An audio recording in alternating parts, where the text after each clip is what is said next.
Allez, du coup, on se retrouve pour la compétition. On est samedi 7 décembre, jour de course. On passe ce soir à 20h20, qui est un horaire que je n'aime pas du tout. Ouais, c'est vachement tard. C'est souvent le cas pour les catégories pro, donc il faut quand même s'adapter à ça. On a souvent des potes ou de la famille qui passent la journée, donc faut quand même aller les voir, mais faut essayer de gérer pour pas rester toute la journée debout, sous peine d'avoir les jambes un peu lourdes à 20h. Voilà pour ce qui est du départ. Globalement, comment je me sens, je dirais plutôt pas mal, hormis le fait que j'ai un peu les jambes lourdes, et je pense que un WOD que j'ai interverti entre mardi et mercredi, que j'ai fait mercredi à la place de faire mardi, m'a laissé un peu de traces sur des thrusters, donc j'ai les jambes qui n'ont pas totalement récupéré, mais je pense qu'à chaud il n'y aura pas de souci. Voilà, je pense que c'est la seule petite connerie que j'ai pu faire. On est arrivé du coup hier soir, on a fait Genève-Lyon en train et Lyon-Marseille, et puis ce matin voilà, on a pris le déjeuner à l'hôtel. Là le but c'est d'aller faire l'enregistrement pour la puce qu'on va faire en début d'après-midi. On va aller voir des potes passer dans l'après-midi, et ensuite moi je pense que je vais rentrer à l'hôtel si j'arrive à dormir, mais c'est jamais le cas. Au moins une demi-heure vers 17-17h30, ça serait bien, pour repartir 1h30 avant la compète au Parc Expo, prendre le temps de s'échauffer, et puis se lancer à 20h20. Concernant la course et la stratégie, donc j'en ai déjà parlé, hein, l'objectif ça serait sub 58 minutes, ça serait vraiment vraiment bien. On a fait 1 heure au championnat du monde à Nice, voilà, où on n'avait pas pu forcément faire mieux, on avait juste eu un petit souci, je l'avais dit dans la vidéo, sur le skiag qui avait bugué, alors on n'a vraiment pas eu de chance, c'est-à-dire que le skiag était cassé. Donc on a dû changer de skiag, ça nous avait fait perdre 15 secondes, mais voilà, c'est un détail. Donc là, ouais, sub 58 minutes. Le parcours, de ce que j'ai vu, a pas l'air rapide, donc c'est pas super niveau timing. Il y a 4 tours pour le premier tour et ensuite 3 tours pour les autres. Donc ce qui veut dire que déjà on ne peut pas calculer les tours au kilomètre, parce qu'à mon avis du coup le premier tour est beaucoup plus long qu'1 kilomètre et les autres doivent faire tous en dessous. Donc assez compliqué pour se timer. Normalement sur les courses, globalement le premier est plus long, le dernier est plus court, mais du 2 au 7 ils font tous 1 kilomètre, donc c'est beaucoup plus facile pour se pacer.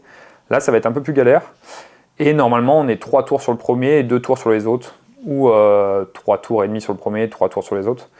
Donc là, il y a plus de tours à faire, ce qui veut dire plus de virages, moins de lignes droites, donc forcément le parcours est un peu moins rapide. Et même sur la disposition des ateliers, ça m'a l'air pas le plus optimal. Après, en soi, on s'en fout un peu du temps, parce que là, nous, ce qu'on veut, c'est une place, donc on est tous dans le même bateau, tous ceux qui concourent aujourd'hui en auront la même disposition. Donc finalement, peu importe en termes de temps, même si c'est toujours cool, parce que c'est le repère qu'on se donne, mais ouais, tout le monde sera dans le même bateau, et ce qui compte c'est la place. On a vu qu'il y avait deux places qualificatives du coup en 30-39 pour les championnats du monde. Voilà, on verra ce que ça va donner. On ne connaît pas forcément tous les participants, je crois qu'on est vraiment beaucoup dans la catégorie. Donc de toute façon on va faire au mieux, on va débrancher le cerveau et puis on fera les comptes à la fin. Il y a des gens qui m'ont envoyé des questions en termes de stratégie. Donc en termes de stratégie, là ce qu'on pense faire, avant ce qu'on faisait c'est qu'on coupait le skiag en 250 mètres, ce qui est je pense une bonne idée. C'est assez facile de relancer le skiag, donc c'est pas grave de couper. Et là ce qu'on voudrait tester, parce que c'est sûrement Thomas qui va finir le skiag, c'est qu'à la fin on coupe en 150-150 pour qu'il puisse pousser un peu plus sur la fin en étant un peu moins entamé. Alors on va perdre quelques secondes le temps de faire le changement entre les deux, mais sur le skiag c'est pas dérangeant, c'est pas du tout le rameur, il faut se remettre en position. Donc on va tester ça. Donc globalement, ski erg, Thomas va finir le ski erg. Il est plus puissant, plus fort que moi, plus grand, plus lourd, donc il est vraiment meilleur que moi sur le ski erg, il n'y a aucun doute là-dessus, donc forcément ça l'entame un peu moins. Là on part du principe cette fois-ci qu'on a quasiment le même niveau à pied, ce qui est cool parce que c'est assez rare de trouver un collègue avec qui on a pratiquement le même niveau. Voilà, pour le sled push, donc je vais entamer le sled push et c'est Thomas qui va terminer. Pareil, je pense qu'il est plus puissant aussi, donc il va finir la dernière longueur, on va tout couper en deux. Il finira la dernière demi-longueur, on repartira. Je vais finir sur le sled pull, je pense que je suis un poil plus à l'aise. J'avais fait vraiment un bon temps en pro indiv. Je pense que j'ai vraiment trouvé la technique, sans l'avoir bossé du tout, parce que j'en fais jamais à l'entraînement. Mais je me rappelle que j'avais une vidéo de Geoffrey Voisin qui disait que c'était une chorégraphie, ça m'a vraiment marqué, c'est exactement ça, quoi. C'est vraiment 3 temps pour aller chercher la corde, 3 temps pour tirer, je la pose sur le côté, 3 temps pour aller chercher, 3 temps pour aller la tirer. Et je trouve que c'est vraiment vrai, du coup j'avais pas galéré, je vais finir là-dessus. Voilà pour la stratégie. Ensuite, burpees, je pense qu'on va couper tous les 5 ou 6 burpees, pousser le plus rapidement possible, on verra qui c'est qui finit. Farmer carry, je pense que c'est l'exo où Thomas est le meilleur. Je pense qu'il a un niveau monstrueux sur les farmer carry, je pense qu'il va plus vite que la plupart de tous les pros. Donc là, c'est vraiment une ligne droite aller-retour. Donc Thomas va prendre les farmers, il va aller le plus loin possible, donc il risque de faire, je pense, facilement entre 125 et 150 mètres. Et moi, je finirai à fond, je les poserai, on repartira. Voilà. Et fente, on a dit qu'on débranchait le cerveau. On verra qui part. C'est assez dur de le dire à l'avance, parce que en fonction des sensations de la course, on verra. Donc pour les fentes, ça sera à peu près ça. Et wall ball, ce qu'on s'est dit, c'est que Thomas commençait, ferait un max de reps. Je prendrai derrière, je ferai un max de reps et après on avisera. Ça, c'est la théorie globale. Ce qu'il faut bien faire en double, c'est surtout se parler, parce qu'il y a la théorie qu'on fait avant la course, puis il y a la pratique où tout peut se passer, être moins bien, être mieux. Et là, c'est super important du coup de se réguler sur la course, quoi. Donc sur la course à pied, mais également sur les ateliers, et pas hésiter à changer la planif qui était fait à l'avance, quoi. Donc voilà, le petit tip, c'est se planifier globalement ce qu'on doit faire et ce qu'on peut faire dans l'ordre, bien regarder le plan et les dispositions des ateliers sur le site d'Irox, et après manager ça en fonction des sensations de la course. Et en ce qui concerne la course à pied, alors du coup, c'est ce que je vous ai dit, ça va être un peu plus compliqué parce qu'on n'a pas pile poil 1 km, mais globalement, on voudrait tourner proche des 3,55, voire un peu mieux sur tous les runs. Donc on verra ce que ça donne. Ça va être un peu plus dur à pacer. On va essayer de se débrouiller ou de calculer un peu à notre façon. Mais voilà, l'idée c'est de courir à cette allure, sachant que l'allure, je la connais plus ou moins sans trop regarder les temps. C'est des allures qu'on court souvent à l'entraînement. Donc plus ou moins, je sais à peu près me fixer une allure sans regarder à 5 secondes par kilo près, quoi. Je ne dois pas être loin de ça. Donc voilà, on va essayer de pacer l'allure. Et pareil, on verra en fonction des sensations, se parler, est-ce que ça va, est-ce que les deux sont en forme, est-ce qu'on peut accélérer un peu ou pas. De toute façon, on va pas se chauffer, ça part comme des abrutis sur la première vague. Et les mecs partent à 20 km/h et puis on les retrouve au sled push à la ramasse parce qu'il n'y a plus de jus. Donc ça sert à rien, on le sait de toute façon maintenant, de partir comme des fous furieux. On se fait souvent emballer avec la musique au départ et puis tous les mecs qui partent à 20 km/h, mais si ça vous arrive, vous inquiétez pas, souvent ceux-là, on les retrouve dès le sled push à avoir pris 20 mètres et ne plus jamais les revoir, quoi. Voilà pour aujourd'hui, on va essayer de tout filmer du coup, toute la compétition, les exercices quand Thomas arrivera parce qu'il arrive cet après-midi. Et puis ça fera une belle petite vidéo de suivi pour YouTube. Bon, on se retrouve du coup à combien de temps? Une petite heure du départ de l'Aerox Pro en double. On va voir les petites infos de Thomas, première fois qu'il passe devant la caméra. C'est vrai, ouais, putain, le stress un peu. Pas l'habitude, hein, forcément, donc salut à tous, bonjour.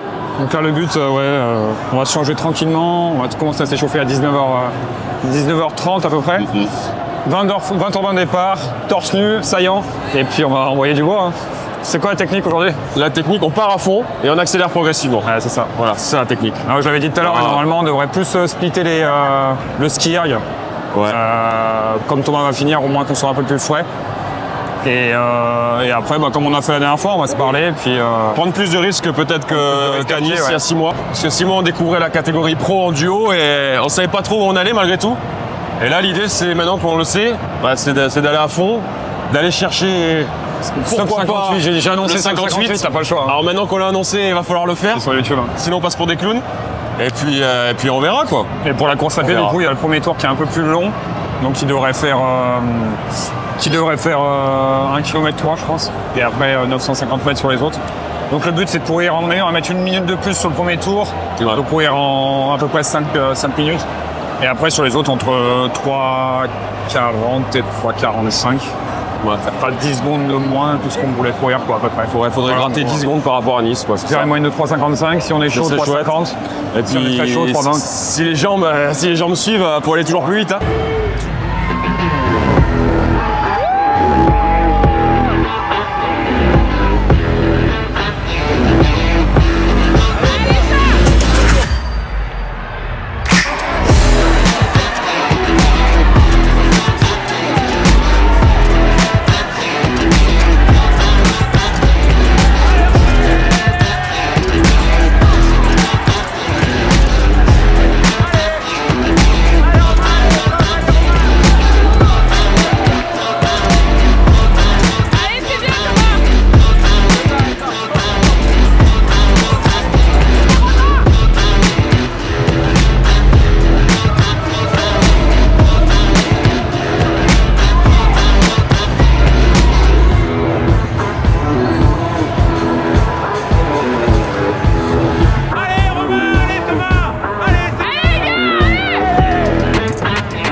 Allez, on se retrouve un jour après le drame, après la compétition.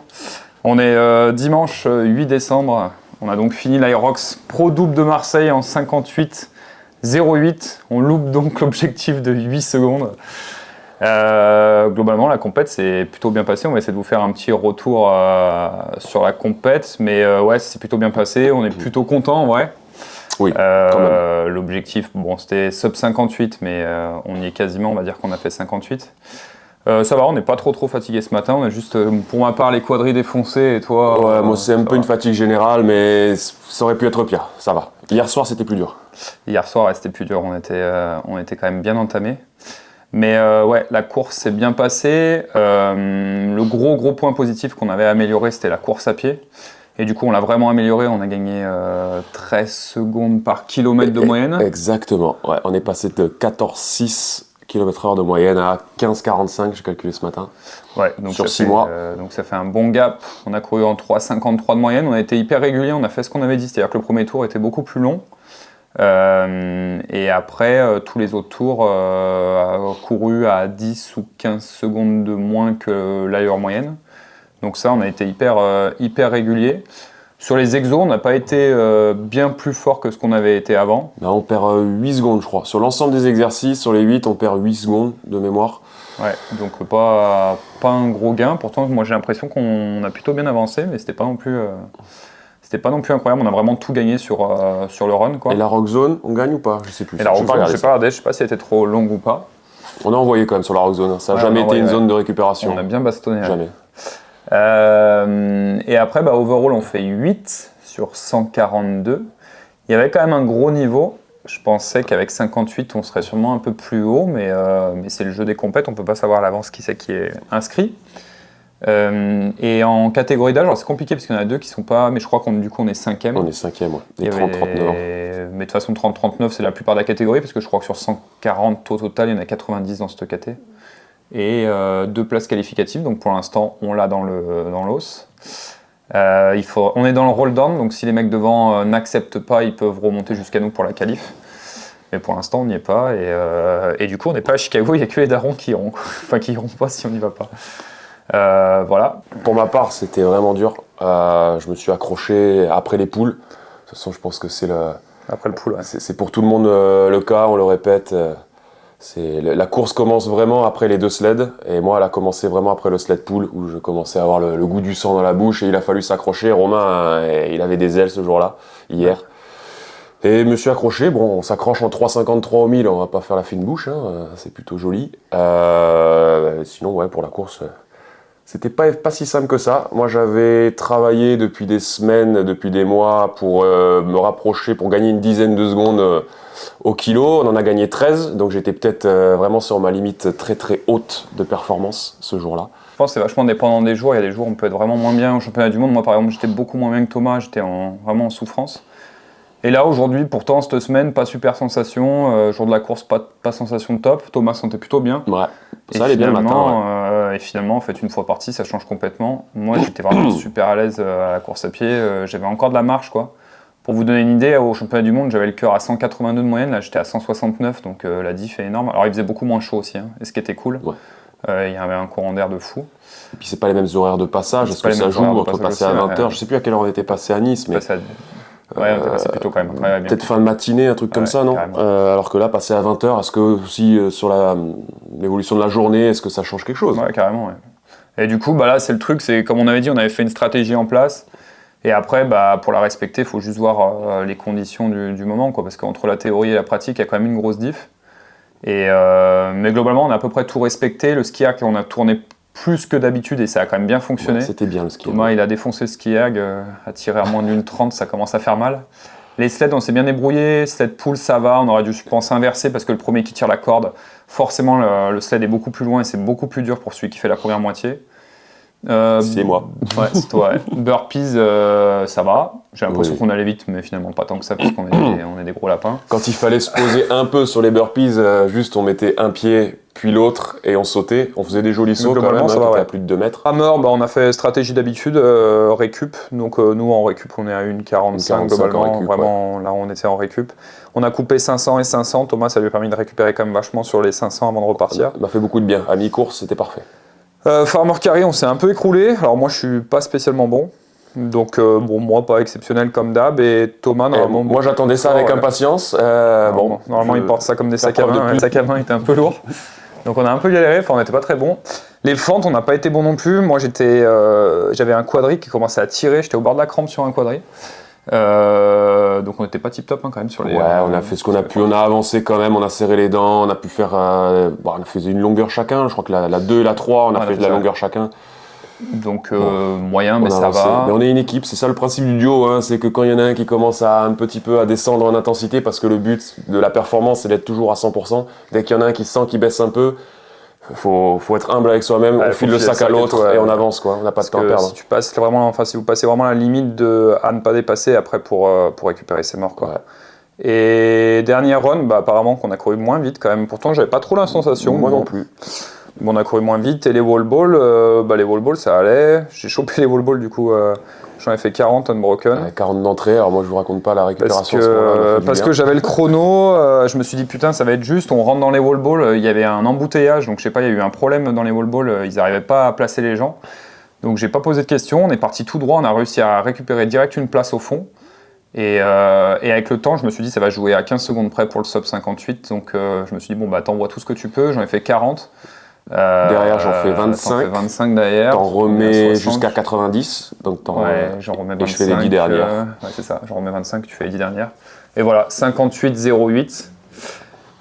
Plutôt content, franchement, c'était quand même cool, hein, c'était quand même une bonne expérience. Oui. On est arrivé bien rôti, bien cramé quand même. Oui. Donc globalement, bonne expérience. À mon avis, les mondes, ça va être compliqué, mais on vous tiendra au courant puisque la réponse, s'il y a des désistements, ce sera dans la semaine. Et puis on a quand même gagné 2 minutes, donc c'est vraiment cool. Ça commence à être des temps un peu sympas. Les axes d'amélioration, c'est en vrai encore le toujours run. Un peu tout. Le run, on peut toujours gratter. Le run, tous les 6 mois, on gratte presque 1 km/h depuis qu'on a découvert l'Aerox ensemble. Ouais. Alors, ça va être compliqué toujours de gratter autant à chaque fois. On va pas reprendre 1 km/h en 6 mois. Mais si déjà on peut regratter et aller titiller le 16 à l'heure alors qu'on est à 15 3,45, ça peut être pas mal. Et puis après, les exos, toujours faut être plus fort, toujours plus fort. Plus fort musculairement, surtout sur le bas du corps. Le haut, je pense pas qu'il y ait trop de soucis. Mais arriver à moins se faire taper dedans dans les cuisses, d'avoir plus de force dans les jambes, hein, surtout en unilatéral, je trouve. Et peut-être améliorer cette qualité de récupération quand il y en a un qui travaille, vraiment essayer de faire redescendre le cardio pour l'autre, quoi. À chaque fois, 20 secondes de non-effort, c'est 20 secondes qu'il faut profiter à fond pour faire redescendre, quoi. Donc il y a encore du boulot. On avait fait quand même une belle prépa tous les deux, on s'était bien entraînés. On a quand même la pression parce que on sait qu'il y avait quand même la qualif et qu'on avait une chance. Sur certaines compètes, avec ce temps-là, on aurait gagné la compète. Je pense Nice, il y a 2 mois. Nice, il y a 2 mois, je crois qu'on gagnait, on se qualifiait en tout cas. Ouais. Voilà, après on sait jamais le niveau qu'il y a. Et de toute façon là, ça commence on commence à vraiment avoir toucher du doigt les meilleurs gros athlètes. Puis il y a des gros athlètes, quoi. Ça court très très vite. Autant là il y en a juste devant qui finissent à 6 secondes, donc ça c'était prenable. Autant je crois qu'il y a 3 binômes en 55 quelque chose, et là ça court en 3,35. Donc là de toute façon, peu importe la forme du jour, on n'a pas le niveau pour courir. Ne serait-ce que déjà faire un 8 x 1000 ou 9 x 1000 à plat en 3,35, faut déjà quand même envoyer. Hein. C'est-à-dire que c'est des mecs qui courent, qui sont proches des 35 minutes sur 10 bornes, hein, je pense pour la plupart. Donc ça fait galoper, on reste quand même des gros gabarits. Donc voilà, les axes d'amélioration, mais en vrai on est vraiment content. Il y a encore peut-être à gratter encore 1 ou 2 kilos à perdre pour moi. Toujours essayer de descendre un petit peu. Je suis à 13, 14. Ça fait quand même un beau bébé. Faudrait se rapprocher des 90 si vraiment un jour je veux courir dans les meilleures conditions. Je pense que ça change. Et avoir aussi la déperdition par rapport aux exercices. Faut trouver le compromis dans tout ça. Je pense que c'est encore ok à 90. Mais on peut descendre encore un peu pour courir toujours plus vite. Senti quand même à 3 kg de moins, j'ai vu la diff. J'ai vu la diff aussi. 87, t'as vu la diff aussi. 87, je pense que moi il faudrait que je me rapproche de... Vraiment optimal serait... J'ai pas l'impression que j'ai perdu de force. 85, voire même 84 pour ma taille.